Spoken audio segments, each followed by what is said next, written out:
Hello and welcome everyone, I'm Madals and I'm here with some exclusive content for the ESET UK Masters. This week, for those of you who don't know, I'm looking at each of the finalists who have made it through the perilous online qualifiers to earn themselves a seed at the Grand Finals come the 22nd to 25th of March. And today, I'm looking at the red Protoss player in the top right, NightEnD. His opponent down in the lower left is the blue Protoss player. It is ShoWTimE, so it's a PvP on Cloud Kingdom. Let's talk a little bit about NightEnD, how he got here, other notable achievements, and just a little bit more about him, because that's the purpose of this week, is for you, the viewer, just to get to know what these players are like, what they do, and really, if you don't know who you're going to be rooting for at the finals, this may give you the insight you need to make a decision. So NightEnD, he's 25, he is from Romania and he plays for Team Fnatic, and the way he made it through to these finals was in the first invitational qualifier, where he took down the likes of Baby Knight, Tefel and also Happy Zerg to actually be one of the winners. So he is clearly coming back. He was in Korea obviously for the first half of 2012 really, playing in the Fnatic team house, and I think coming back from that, he's really stepped up his mark, because previously he hadn't done anything really that amazing before. I mean, his previous big achievement was winning DreamHack Winter 2011, or not winning it, sorry, coming fourth in DreamHack Winter 2011. But yeah, he's a cool guy. He's got some really good strategies, and he's playing in HotS really solid. So that's the great thing about the expansion, is it's letting some people who have always been successful online or things like that come through and actually really show that they can adapt to these new strategies well, come up with some great new playstyles, and really do things that are truly impressive. So ShoWTimE getting up the 2 gas, NightEnD getting up the 2 gas. It's a lot more common for Protoss players to be opening with this double gas purely due to the mothership core, and being able to get that out at an earlier point is really beneficial in both your defense and if you want to be more offensive. So the double gas is something that's really a staple. It's usually followed up by the mothership core, as I said, and then a couple more gates. It's really effective, and as such this should be an interesting game, and I cannot wait to see what's happening. So while we wait to see what these two do actually throw down, because at the moment they're just getting down the cyber cores, is that make sure that you check out ESETUKMasters.com. Facebook and Twitter and YouTube and Twitch and all of that is just /ESETUKMasters. And if you want to check me out, make sure you subscribe to this channel, because I'm doing more hype week for all of the finalists, and of course you can check me out on Twitter on @Madals SC2. So, yep, that is all cool. Looking around the bases, additional gateways now coming down just as expected. Both players doing pretty much identical builds for the time being, and that's good because it means that we actually get some consistency. We get to see who's coming out on top just through their micro, their macro ability, if they're doing the same build, but I'm sure there'll be a variation at some point in the near future. NightEnD just chucking down some more pylons, just really getting things going the way he would like. Both players getting the Stalker out at very similar times, actually, only a few seconds difference in terms of what they're doing and when they're getting it. Gas-wise, this is where there's a slight alteration. ShoWTimE, he's got 3 probes in each gas, whereas NightEnD just sitting with 2 in each gas, and now getting up a 3rd gate. So this is going to be some 3-gate pressure potentially coming in with a mothership core as well.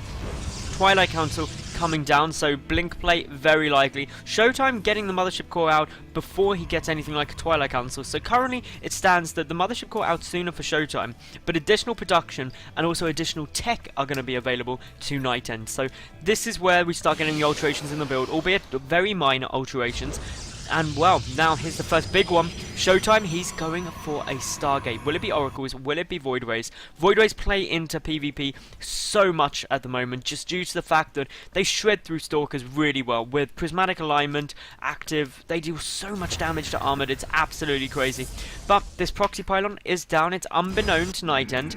This is really just the way that it's always going to go. NightEnD, he's getting down DTs though. So this means that there is detection through Stargate tech in the form of an Oracle, but it's an energy-based detection, so therefore you can only cast it occasionally. It's not passive like an Observer, which can lead to some difficulties, a bit of a problematic set of events should those DTs manage to get in. And we can see here the NightEnD is sending a probe the long way around just to get it through without it getting spotted. Where is this actually rallied to?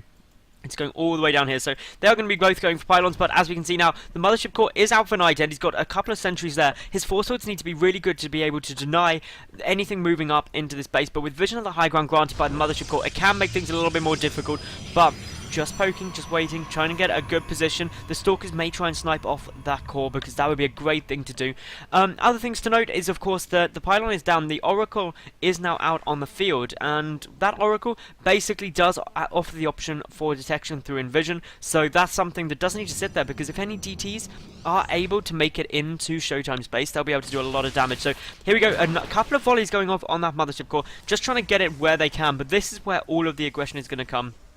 The DT shrine is done, and we do have the first DT warping in down at this proxy pylon. Is making his way forward. The Oracle has not been followed up with any more Oracles, but there is a robotic facility trying to come out. The Oracle at the back of NightEnd's base is going to come and start shredding through some of these probes. Instantly damage is going to get done, and well, as we can see, Oracle's are able to take them out so quickly. Meanwhile though, we do have a push down at the natural. We can see the NightEnd trying to force back his opponent. Probes getting pulled as fast as they can in order to get to the safety of these Stalkers and Sentries, which may be able to get some damage done. But as we can see, 8 kills already done. We do have now that single DT starting to chip away, and Oracle trying to get Chrono boosted out, but this DT is getting a good number of probe kills here. And of course, behind this, NightEnd has been able to secure his natural base. There goes Envision. The DT should now die fairly quickly, but it's only one DT, and it has already racked up a huge number of kills. 10 kills to 9 from the Oracle. That means that NightEnd has done slightly more damage in terms of the lost tab. If we take a quick look at that, we can see that NightEnd did lose more though, because he's lost that DT, whereas the Oracle did not go down. We've also got the first Observer coming out for ShoWTimE, so it doesn't want to fall for any more of that.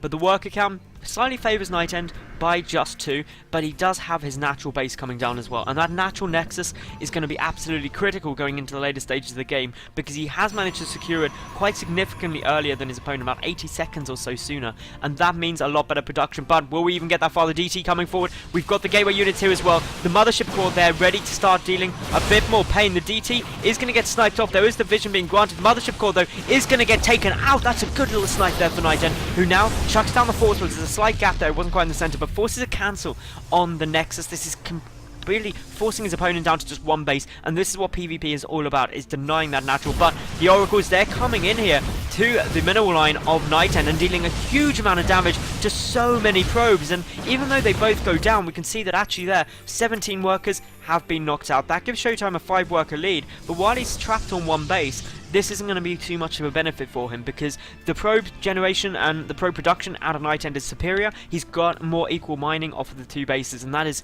just really what will make the difference to him. So by the fact that there's the additional beta there, we can see NightEnd not actually falling behind yet in terms of the income, and as the worker count levels out, which is starting to now, NightEnd will really start taking a very, very commanding lead economically. ShoWTimE though, just sitting up here with the gateway units, playing very passive. He could probably just punch straight through this, but with the risk of the force fields coming down time and time again, it makes things a little bit harder. Blink is getting researched by NightEnd at the moment, a staple of PvP, and probably forever will be, just to make sure that you can get the most use out of those Stalkers you could ever hope for. The force for ShoWTimE is actually so much larger here. If we take a look at what's just down here, we've got just a handful of units. So it's the DT, which will help do some extra damage, but compare that to this force, and well, ShoWTimE has got a lot more out on the field. Meanwhile, NightEnd, he does have additional units just sitting back, waiting to be defensive in case any more Oracles were to come down, but ShoWTimE currently just waiting for that Colossus, and once he gets the Colossus out, he'll probably start trying to move out, try and do a little bit of damage. Blink is nearly done, just going to get a nice little snipe off on this pylon, and this is the sort of thing which you can do with the mothership core to make sure that you get the most effective use out of it, deal any damage with anything your opponent puts a little too near to the edge. The first Colossus is about to pop out. That's when really ShoWTimE is going to be able to start moving forward. But as we can see, NightEnd, he's falling back. He realizes there's quite a sizable force up there and just goes to get into a defensive position. And now we do indeed see that actually ShoWTimE, he is moving forward. If we take a look at his vision, he doesn't know that this is coming out. But once this push starts to come in, this is a powerful army composition. But Blink is done at the moment for NightEnd. There's no Blink upgraded for ShoWTimE, nor is there extended thermal lance, and the Colossus is now revealed by that pylon going down. An Immortal starting in production, getting Chrono boosted out, that will be really, really helpful. And an Archon also now morphing in just to give a little bit more oomph to the army. And as we can see, NightEnd, he's in a tough spot. He's going to have a good engagement. He can use Photon Overcharge on the Nexus, though. That would be very helpful. These Stalkers pushing forward, trying to do a nice little bit of damage here, because after all, they can just blink back, get a Stalker for free. That is fine. So, NightEnd, he's going to desperately be trying to hold this. Wait for that Immortal to come out. That's when he's going to have a bit more firepower as well to deal with those Stalkers. A pylon coming down just to keep a good idea on, well, pylon trying to go down just to get those reinforcements, but a good snipe off there. And if you deny the proxy pylons, actually you're going to really struggle in order to get those reinforcements in. But there is another one down here, so some units can come in from both sides now. The Stalker's moving forward. They've got to be very careful not to get taken out. A little bit of blink micro is going on, and a big blink back there. One Stalker does die for NightEnD, but as we see, the Immortal out. We've got some more units coming down. Here comes the Photon Overcharge on the Nexus, and that's going to force back ShoWTimE in the moment. He does take a couple of shots from it. It does a lot of damage, as of course we all know. 20 damage per hit is nothing to be ashamed of. Meanwhile, the Colossus coming up, just taking a look up onto the high ground. ShoWTimE, he's got the vision, being granted by that Observer. A second Immortal is getting chrono boosted out at the moment. We desperately need that second Immortal, or should I say third Immortal, to come down. And then, once that third Immortal's there, it should be a bit better. But ShoWTimE, he's got a large force, but I love this play by NightEnD. Just positioning himself up on the high ground, snipes off that pylon. That's preventing the instant reinforcements. And a great forward blink there, snipes off the mothership core. That means no time warps or anything like that. That was a good little play there by NightEnD. But here we go, we've got a big engagement. NightEnD with a complete surround though from the Stalkers behind, and he's got the Immortals at the front. Another blink, tries to take down that single Colossus and will manage to do so. And I think ShoWTimE, with just the perfect attack engagement, is going to be able to do this. And there is the game, and indeed he was successful. So just showing the benefit of getting a complete surround on your opponent, getting those good attack angles, and well, that was a thoroughly good game. So watching that, what do you reckon? Does NightEnD have a good shot in the grand finals? Let us know in the comment section below, in the Team Liquid thread, and all of those good places. So thank you very much for watching. Subscribe, like the video, and I'll see you tomorrow for another highlight of the finalists. I'm Madals. Bye for now.